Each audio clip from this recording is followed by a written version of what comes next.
लेकिन वो लोगों ने अपने से मुझे बुरा मान लिया और अपने से मुझे अच्छा, कोई मुझे अच्छा मान लेता है, कोई मुझे। मैंने कहा लेविन में रहना गलत है, मैंने कहा लेविन में रहना गलत है। तो कुछ लोगों ने मुझे अच्छा बोला कि आप ठीक कह रहे हैं, लेविन में रहना गलत है। कुछ लोगों ने बुरा मान लिया, नहीं जी लेविन में रहना कैसे गलत है, कानून बन गया। जो लेविन में रहते हैं वो लड़का लड़की बोले कि अनिरुद्धाचार्य ने गलत कहा, उन्होंने मेरा विरोध किया। तो मैं सही हूं कि गलत हूं? मैंने तो केवल अपना धर्म का, सनातन का पक्ष रखा। अब आप अपनी बुद्धि से विचार करिए, आपकी बुद्धि से निर्भर विचार करके आप मानेंगे कि मैं सही हूं कि गलत हूं। ना मैं सही हूं, मैं ना सही हूं ना गलत हूं, मैं केवल अपनी बात रख रहा हूं, मैं अपने सनातन धर्म की बात रख रहा हूं। अब आप अपने तरीके से उसे समझ रहे हैं, और जो व्यक्ति जैसे समझ लेता है, यदि आपकी बात समझ में आ गई तो आप अच्छा मान लोगे, समझ में नहीं आई तो आप बोलोगे बुरा। ऐसे ही सास की बात समझ में आ जाती है तो बहू को लगती है मेरी सास अच्छी, और सास की बात समझ में नहीं आती तो बहू को लगता है मेरी सास तो बुरी। ऐसे बहू का आचार विचार समझ में आ जाता है तो सास को लगता है मेरी बहू अच्छी है, और बहू का विचार आचार विचार संस्कार समझ में नहीं आता तो सास को लगता है मेरी बहू बुरी। जबकि बुरा कोई नहीं, अपना अपना नजरिया है। बोलो हाँ, इस संसार में बुरा कोई नहीं होता। आपको कोई बुरा लगता है? ना तो कोई बात बुरी है, ना तो कोई व्यक्ति बुरा है, बस नजरिया है। क्यों? सही है गलत? सही। व्यक्ति अपने अपने नजरिया से देखता है, अपने अपने चश्मे से देखता है।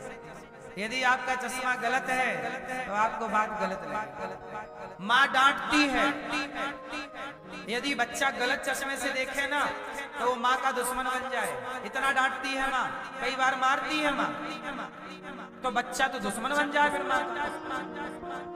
कह रहे तो कैसी निर्दयी माँ, मार देती है, डांटती रहती है।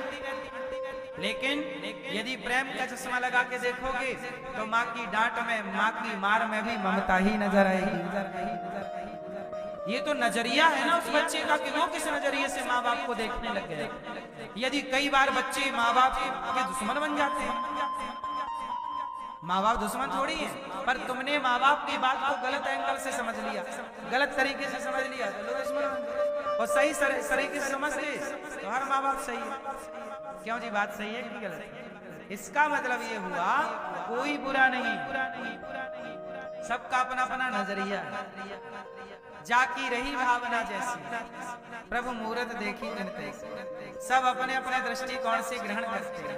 सुनो, सूर्य का प्रकाश होता है, सूर्य की गर्मी है, तिनका भी सूर्य की गर्मी को ग्रहण करता है, और सूरजमुखी भी सूर्य की गर्मी को ग्रहण करता है, तुलसी का पत्ता भी सूर्य की गर्मी को ग्रहण करता है, चींटी भी सूर्य की गर्मी को ग्रहण करती है, हम भी सूर्य की गर्मी को ग्रहण करते हैं। जिसे जितनी गर्मी चाहिए वो उतनी ग्रहण कर लेता है, तिनका को जितनी उष्मा चाहिए उतनी उष्मा ग्रहण कर लेता है, बाकी छोड़ देता है। तो आपको ये समझना है कि सूर्य का प्रकाश सबके लिए है, उसी प्रकाश को वनस्पति भी ग्रहण करती है, उसी प्रकार को चींटी सांप भी ग्रहण करता है, उसी उष्मा को, उसी प्रकाश को आप और हम भी ग्रहण करते हैं। जिसे जितनी जरूरत है उतना ग्रहण कर लेता है, बाकी छोड़ देता है।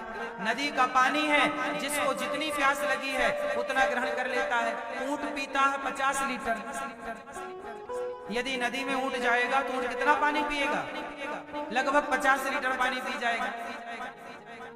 हम पिएंगे तो 4-6 चुल्लू पानी पिएंगे, अधिक से अधिक 1 लीटर पानी पी लेंगे। चींटी भी जाएगी, यदि उसे प्यास लगी, वो भी चिड़िया जाएगी, चिड़िया पिएगी, इतना बोलो हाँ। पानी है नदी में, सबने ग्रहण किया अपने अपने ढंग से, अपने अपने दृष्टिकोण से ग्रहण किया। जिसको जितनी जरूरत थी, जिस तरह की जरूरत थी, उस तरह का पानी ग्रहण कर लिया। ऐसा ही है कि संसार में सब लोग अपनी अपनी बातें रखते हैं, उनकी बातें लोग अपने अपने तरीके से ग्रहण करते रहते हैं। किसी को वही बात बुरी लग जाती है तो किसी को वही बात अच्छी लग जाती है। इसलिए ना सास बुरी ना बहू, ना पत्नी बुरी ना पति, वो समय कई बार बुरा हो जाता है और कई बार समझने के तरीके बुरे हो जाते हैं, गलत हो जाते हैं। इसलिए कबीर इस संसार में सबकी चाहे खैर, ना काहू से दोस्ती ना काहू से बैर, सबसे भलाई से बात करो साहब, क्यों किसी से लड़ना झगड़ना। क्या हमें कोई बुरा नहीं दिखता, बुरा जो देखा मैं चला बुरा न मिलिया कोई, जो दिल खोजा अपना। तो बताओ सास बुरी के बहू, आपकी सास अच्छी है? सही नहीं? आपकी सास, आपकी मैया, मैया आप कैसी सास हो? अच्छी सास हो? अरे आपकी बहू कहाँ है? अच्छी सास बन के रहती हो?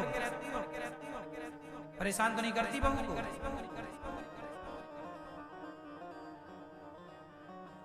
नहीं, सासें भी आजकल वीआईपी सासें बहुओं को परेशान करती रहती है बेवजह। यहाँ पड़ोसन से जाकर रोती मेरी बहू खाना नहीं देती।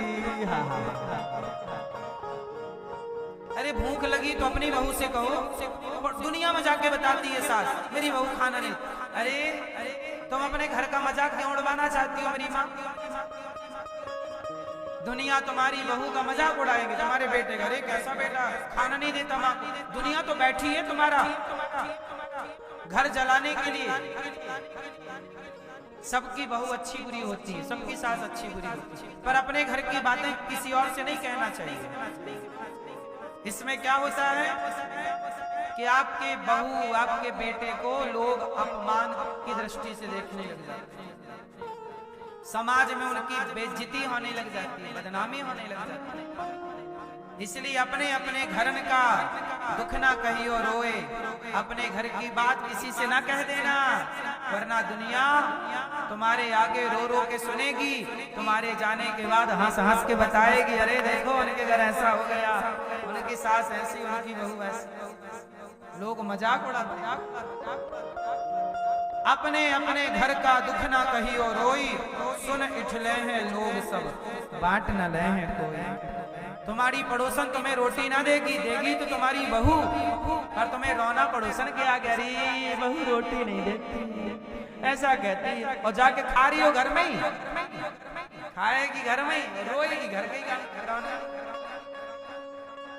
कई बार माँ बाप भी बहुत गलत राह पर निकल जाते हैं।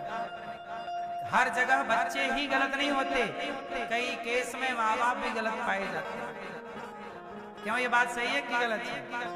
हाँ या ना? मैया क्या बोलती तू?